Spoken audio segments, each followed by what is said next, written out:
بسم الله الرحمن الرحيم تبارك الذي بيده الملك وهو على كل شيء قدير الذي خلق الموت والحياة ليبلوكم أيكم أحسن عملا وهو العزيز الغفور الذي خلق 7 سماوات طباقا ما ترى في خلق الرحمن من تفاوت فارجع البصر هل ترى من فطور ثم ارجع البصر كرتين ينقلب إليك البصر خاسئا وهو حسير ولقد زينا السماء الدنيا بمصابيح وجعلناها رجوما للشياطين وأعتدنا لهم عذاب السعير وللذين كفروا بربهم عذاب جهنم وبئس المصير إذا ألقوا فيها سمعوا لها شهيقا وهي تفور تكاد تميز من الغيظ كلما ألقي فيها فوج سألهم خزنتها ألم يأتكم نذير قالوا بلى قد جاءنا نذير فكذبنا وقلنا ما نزل الله من شيء إن أنتم إلا في ضلال كبير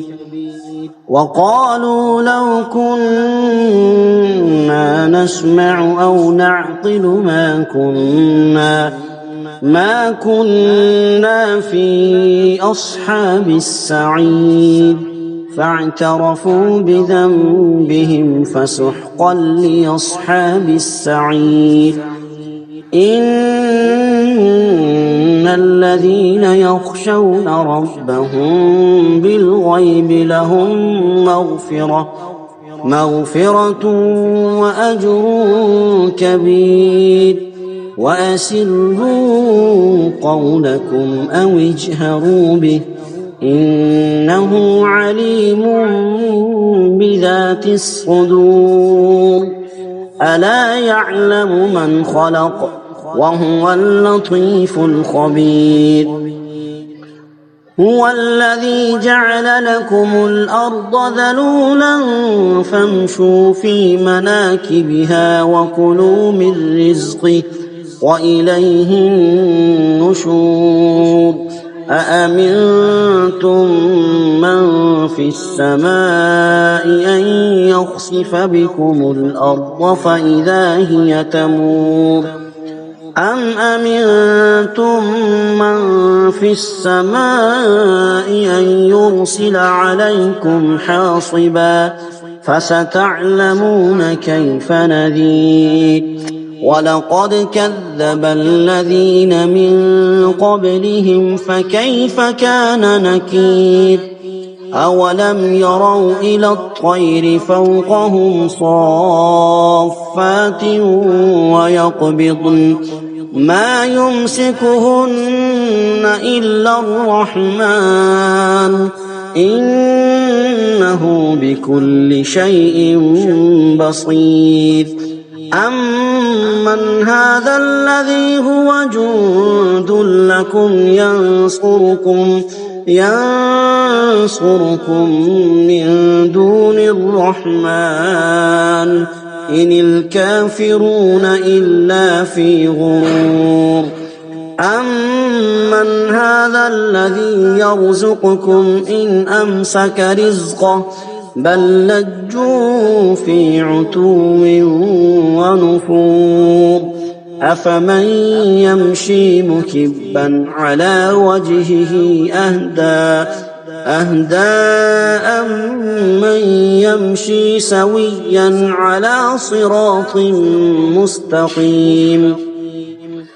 قل هو الذي أنشأكم وجعل لكم السمع والأبصار والأفئدة قليلا ما تشكرون قل هو الذي ذرأكم في الأرض وإليه تحشرون ويقولون متى هذا الوعد إن كنتم صادقين قل إنما العلم عند الله وإنما أنا نذير مبين فلما رأوه زلفة سيئت وجوه الذين كفروا وقيل هذا الذي كنتم به تدعون قل أرأيتم إن أهلكني الله ومن معي أو رحمنا فمن يجير الكافرين من عذاب أليم قل هو الرحمن آمنا به وعليه توكلنا فستعلمون من هو في ضلال مبين قل أرأيتم إن أصبح ماؤكم غورا فمن يأتيكم بماء معين صدق الله العظيم.